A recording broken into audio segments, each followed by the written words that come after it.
Hello and welcome. I am Pastor David, and I've been trying to figure out some more ways to reach people and more internet things to be doing. You might have seen a few other videos, a little more fun, a little more baking, garage sale, advertising, things of that nature.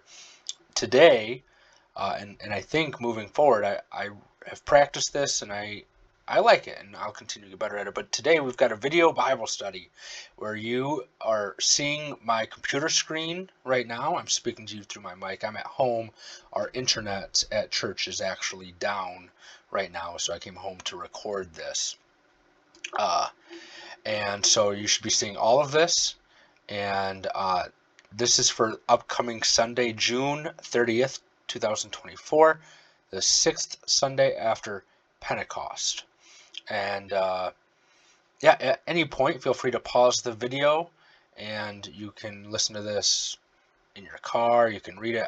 I'll show you how I will be doing this in a few minutes, or in a moment. But our text for this Sunday, this is the bulletin.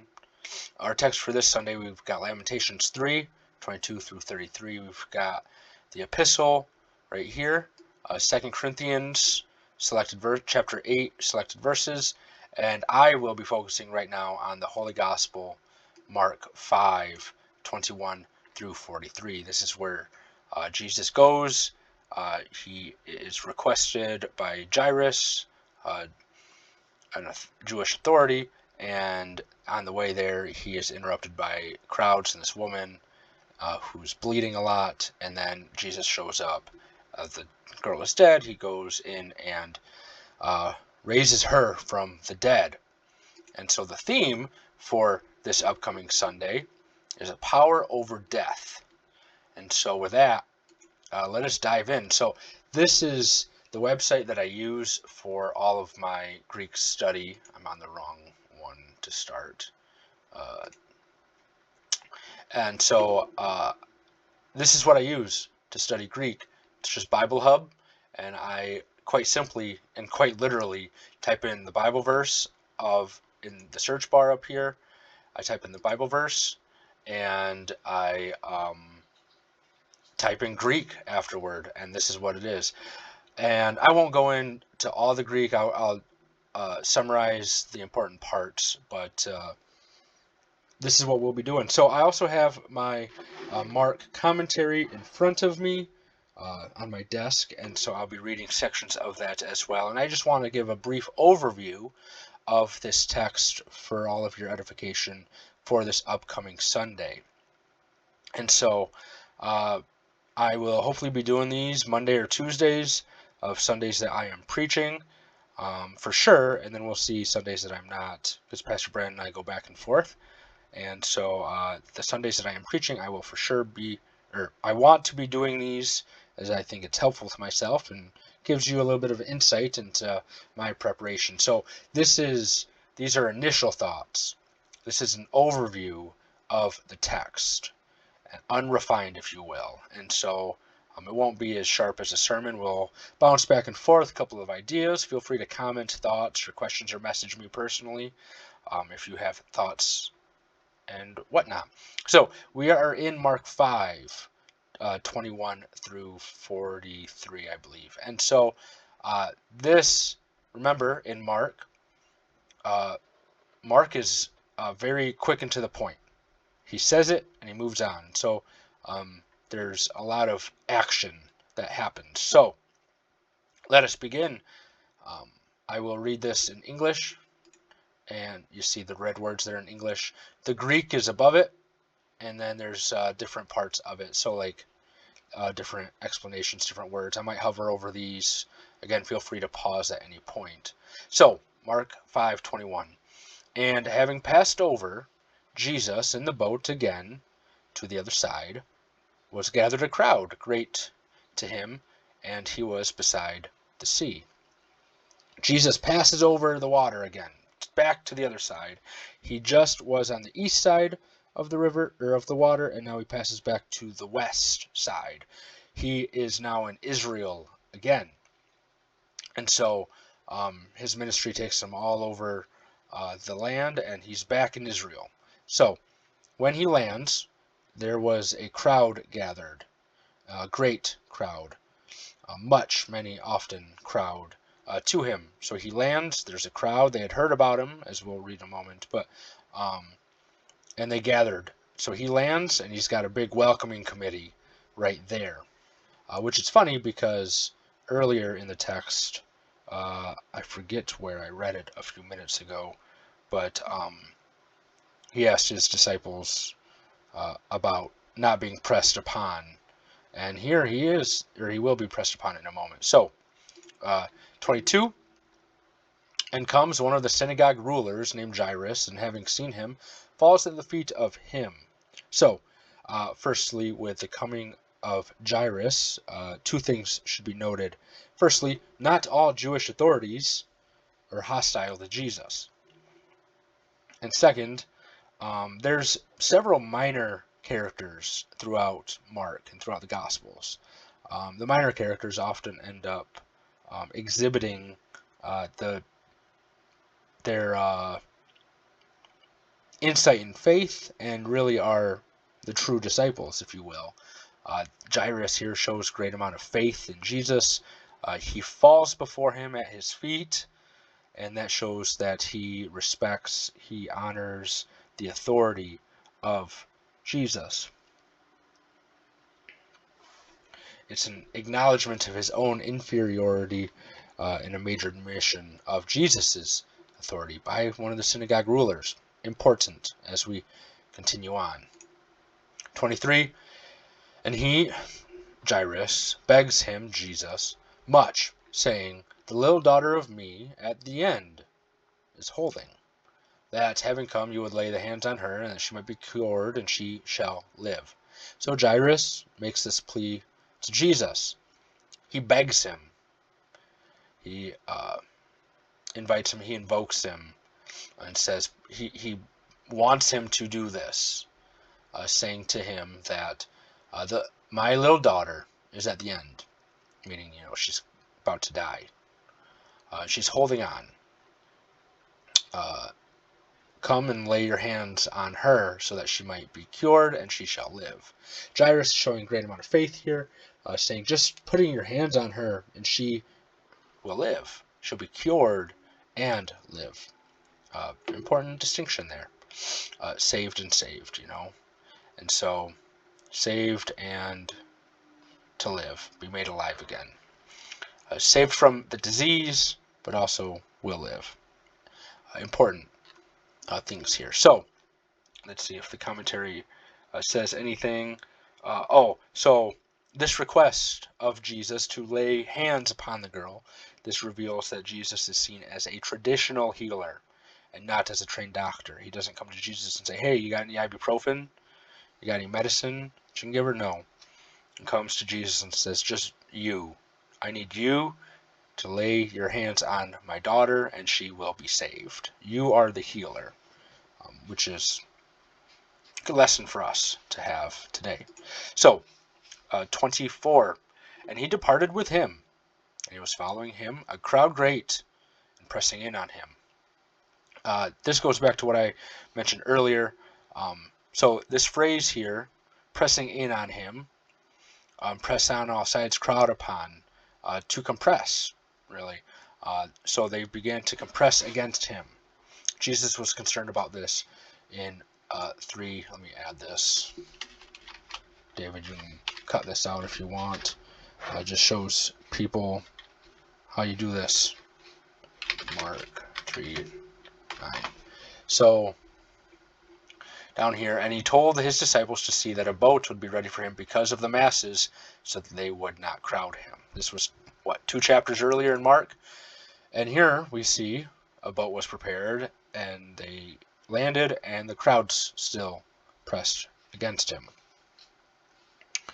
Yet, for the sake of the people, and for the sake of the ministry, he did not stay separate from them. There's more to say with that, but we continue on. I don't want this to be an hour and a half sort of study. Hopefully half an hour is what I would like. So anyway, but we shall see. And as I do these, we'll continue to grow and do better. 25. And a woman being with a flux of blood 12 years. This is interesting grammar here, interesting words. So flux, meaning flowing or an issue of blood. And she's had it for 12 years. So the commentary says, the woman with a bloody discharge is considered ritually unclean and would be ostracized. See Leviticus 15:25 through 33. You can go and search that up if you would like. That text, which deals with vaginal bleeding outside the menstrual period and the uncleanliness that results. Note that Jesus has no problem with cleanliness. See also the leper, or see also his touching of the leper in Mark 1. His statement regarding someone touching him deals with power, not with cleanliness. As we'll see in a moment, he doesn't say someone unclean touched me. He said power has left me. The new aeon is here in Jesus, and it does not concern itself with cleanliness of an external nature. Anyway, sort of bouncing around here, some thoughts. But Mark 5:26, and having suffered under many, and much having suffered under many physicians, and having spent of her all, and in no way having benefited, but rather to the worse having come. So this woman has consulted doctors. She spent her wealth seeking help. Only the elite have such monies, especially in that day and time. They had no real health care. They called doctors, and the doctors could help, but that cost a lot of money. So that suggests this woman is such a person that has some wealth. Also, the fact that she has spent all her money in this enterprise may indicate that she is a widow with such money to spend. Her going to Jesus in this crowd shows that she's ostracized to some degree, and showing that she probably does not have a husband. Otherwise, it would have been noted. So, 27. And having heard concerning Jesus, having come up in the crowd behind, she touched the clothing of him. So upon hearing about Jesus, having heard concerning Jesus, very interesting. This phrase indicates that she may have been ostracized and has not been able to join the crowds who seek Jesus. So she, you know how you can overhear someone talking about something? That's what is happening here. There's people talking about Jesus, and she being ostracized because of her bleeding and uncleanliness, would not be able to by Jewish laws, as Leviticus 15 speaks about. She'd be unclean, and so she would have had to hear this from afar, but she heard this good news just from other people talking about it, and as we'll see in a moment, this is faith upon her. The Spirit's come upon her to go and reach out to Jesus. So, she touched the clothing of him. She touched, let's see, she fastened to, she laid hold of, properly attached to oneself. She touches it. She touches the long flowing outer garment or tunic, or dress, if you will, or robe. She touched the clothing of him. This is considered highly improper in Middle Eastern context. You just don't do this.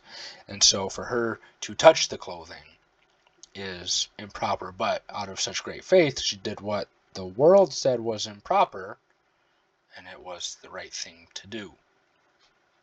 There's a long sermon somewhere down the road. It won't be that long, but there's a sermon of great magnitude somewhere down the road in my life, which I will be speaking about the garment motif. We hear of it here. She touched the clothing of him. We hear of the garments, back in Genesis chapter 3, where Adam and Eve made of themselves garments of fig leaves and fig leaves and leaves and things of that nature. And then God clothed Adam and Eve with animal skin. There we hear of being clothed in righteousness. We hear of Joseph and his coat. Lots of clothing garment idea. So this is part of that, which is something for us to think about. Just whenever we hear of garments being touched, garments being placed upon, that is a high importance thought. So, 28. She was saying, "For if I shall touch even the garments of him, I will be healed." Interesting. So, this woman, her whole plan is, okay, I've heard about Jesus. I've heard other people talking about Jesus. And if those things are true, if I even touch his garments, I'll be healed. Very interesting. Well, the woman's plan works. She touches the clothes. And it provided, as my commentary reads, concrete benefits. She said, "For I will be saved, I will be healed." She was. And immediately, in 29, and immediately was dried up the flow of the blood of her, and she knew in the body that she was healed from the affliction.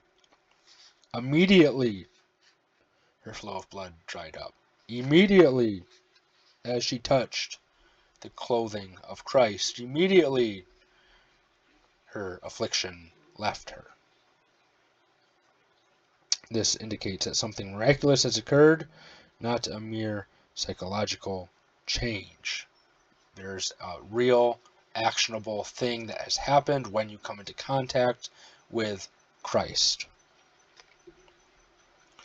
And then, immediately, Jesus, having known in himself that out of him power having gone forth, having turned in the crowd and said, "Who of me touched the garments?" So, to say that in maybe slightly better English, and immediately Jesus knew that out of him power is gone forth. And so he turned to the crowd and said, "Who touched my garments? My garments, who touched me? Who touched them?" Interesting. Jesus is asking who touched his clothing.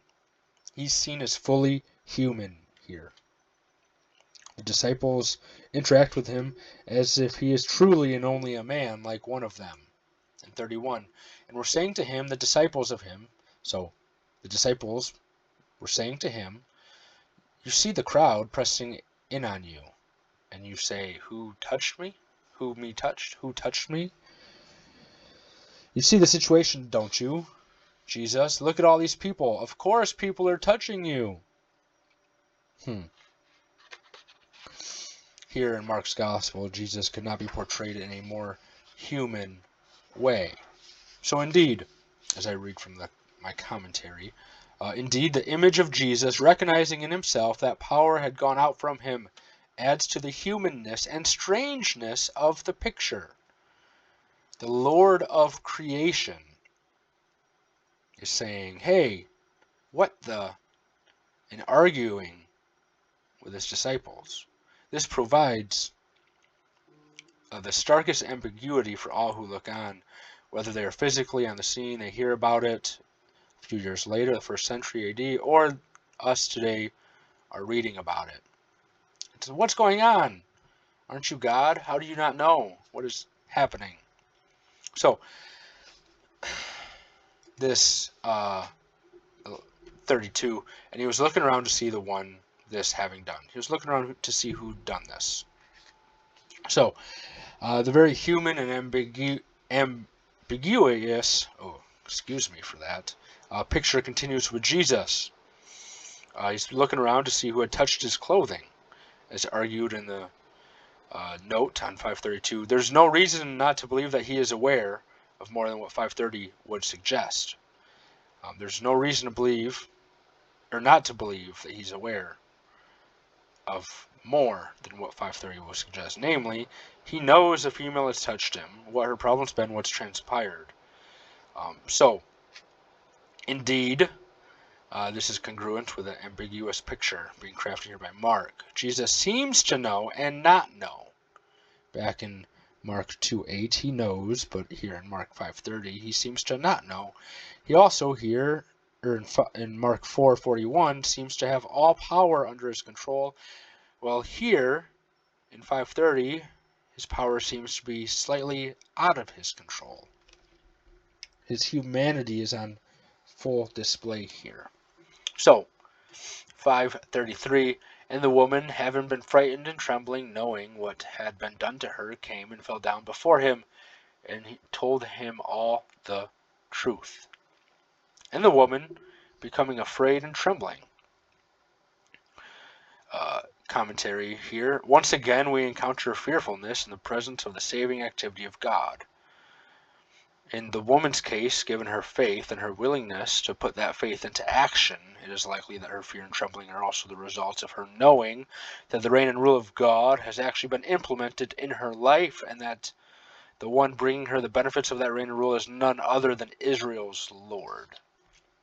She's come face to face with God.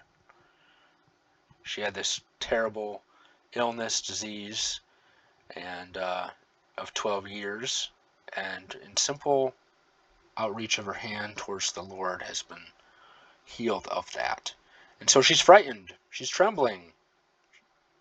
She touched him. Her plan worked. She touched him. She's been healed. Incredible. I'd be frightened too. I love this part. And he said, 5:34, and he said to her, daughter, the faith of you has healed you. Go in peace and be sound from the affliction of you. Daughter. Here, Jesus addresses her as a family member, bringing her into the family of faith, his true family, by this title, by this name, by this position. She is no longer ostracized. She is in the true family of the Lord. And then we get into the meat and potatoes of the theologicalness here. Your faith has saved you. The faith of you has healed, rescued, saved you. Go in peace and be sound from the affliction of you.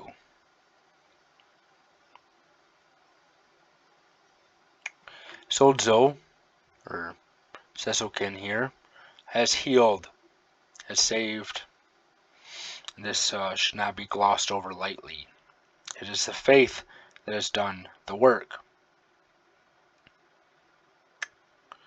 Let's see.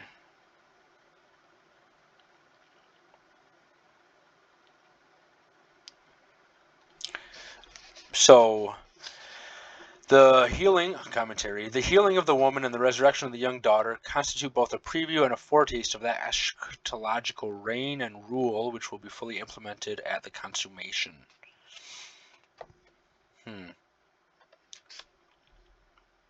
What is this? Yeah. So, this is the perfect indicative.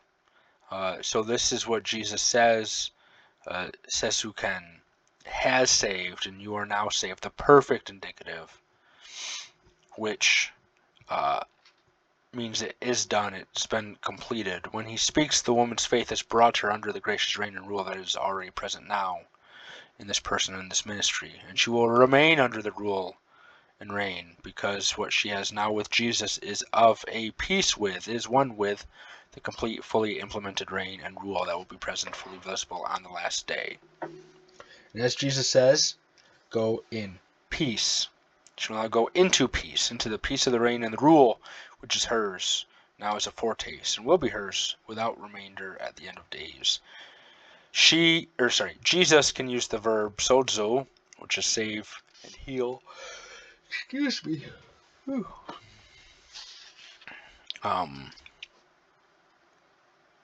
Where was I? So this is not just the physical, but also the spiritual sense. She employs the same verb earlier, if we go back to 28.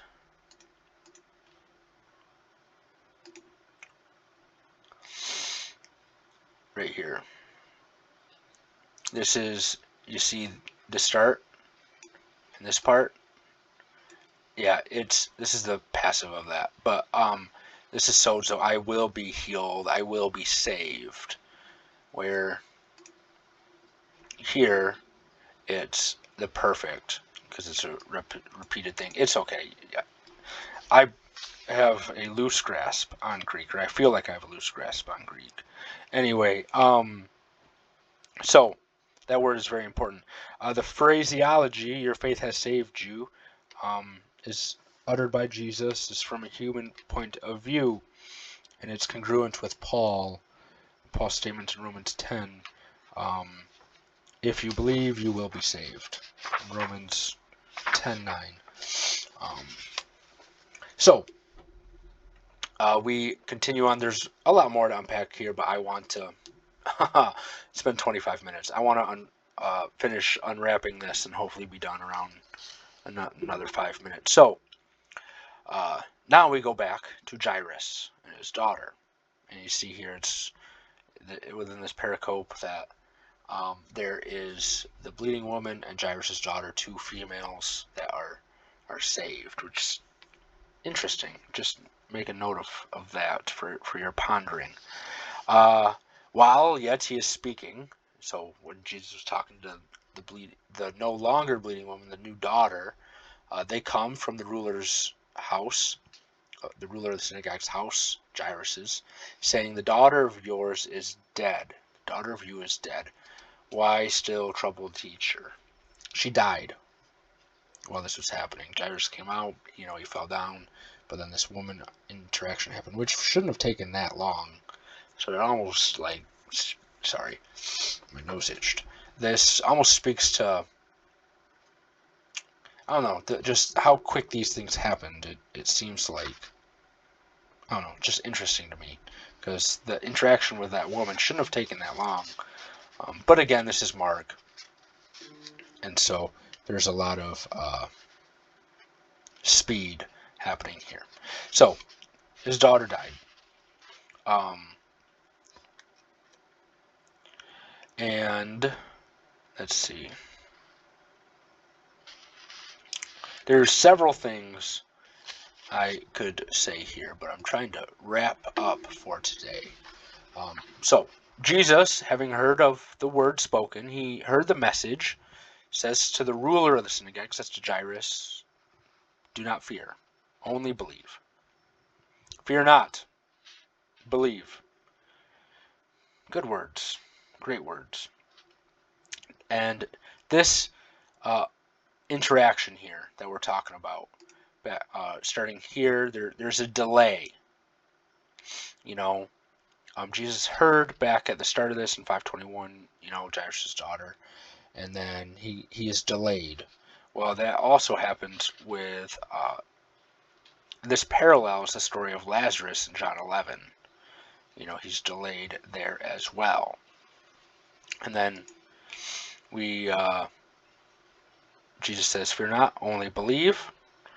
And then we move on, and he says, "And he not allowed no one with him to follow, if not Peter and James and John, the brother of James." So Peter, James, and John are following along. They are the ones who see Jesus' transfiguration. They're the inner circle. They see his agony in the garden. Remember, he's like, "Hey, go! I'm going to go pray. Don't fall asleep." And then they fall asleep a couple times. So Jesus takes them with him here. So 38, Jesus, James, John, and Peter, and Jairus, and they come to the house of the ruler of the synagogue, and behold, it's a commotion and weeping and wailing much. Back in Middle Eastern day, back 2,000 years ago in the Middle East, part of the culture was a public show of mourning, very loud. Sometimes they would even hire or pay for mourners if they were really, really distraught. The families were. Mourning publicly, loudly, was a great honor to the family. And so they show up. There's this commotion, weeping, wailing much. She's died. So, and having entered, all of them, Jesus, Peter, James, John, Jairus. Jesus, he says to them, "Why make you commotion and weep? The child is not dead, but sleeps." The kid is sleeping. Now, it's difficult to fully understand if Jesus is denoting a physical sleep, and it's like, hey, you guys messed up. That's not. So it's clear that these people thought the child was dead by what they were doing. There was a messenger, and there was weeping, commotion. Here, Jesus says the child's not dead, but sleeps. We can only take Scripture at what it says. And here Jesus says the child is sleeping. The commentary says, since the verb here is not the normal verb used to denote a believer's death, fall asleep, as Paul uses it in several points, 1 Corinthians 15, 18, 20, 1 Thessalonians 4, 13 through 15, and so on.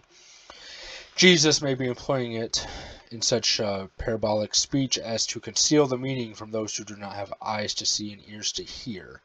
Indeed, such blind and deaf people proceed to mock him, which let's hear of that. And they were laughing at him.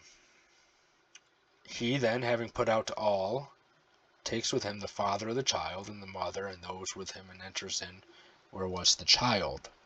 So he shows up, says she's not dead, merely asleep, and they start mocking him. Well, this is how the world works, you know. Let me find the note that I had earlier. So, where did it go? Yeah, maybe I'm supposed. I'll skip that. Just about how, you know, they mocked him on the cross. They mocked him a lot, and that's what the world does. The world mocks right before the work of Christ is done. So Jesus ignores them, having put out all of them. Takes with him the father of the child and the mother and those who are with him. So those who are with him, you know, Peter, James, and John, father, mother of the child, they enter in. It's very important that he keeps Peter, James, and John close by so that they can see and their faith be strengthened. Having taken the hand of the child, he says to her, Talitha koum, which is Aramaic, actually. That's not Greek, that's Aramaic, which we'll talk about in a second, which is translated, there it is, little girl, to you I say, arise. So, commentary. Why does Mark give us Jesus' original Aramaic words? As typically understood, this reflects the common belief that power resides in the original vocables. It may well be, however, that Mark's storytelling genius is on full display, creating the atmosphere of a Palestinian home and of an intimate setting. Moreover, the verb cited, the koum, arise, this word, may have resurrection implications in the Old Testament. Interesting. Be resurrected, arise. Little girl, arise. He took her hand. She just needed the touch of Christ. Finally, and immediately arose the girl and began walking. She was of 12 years. Interesting. And they were overcome immediately with amazement. Great. Immediately compare that with the woman who had been bleeding for 12 years. She immediately was healed. She took the robe of Christ, or his outer garment. Here, Jesus takes the hand, says, arise, speaks resurrection to the girl, and she wakes and begins walking.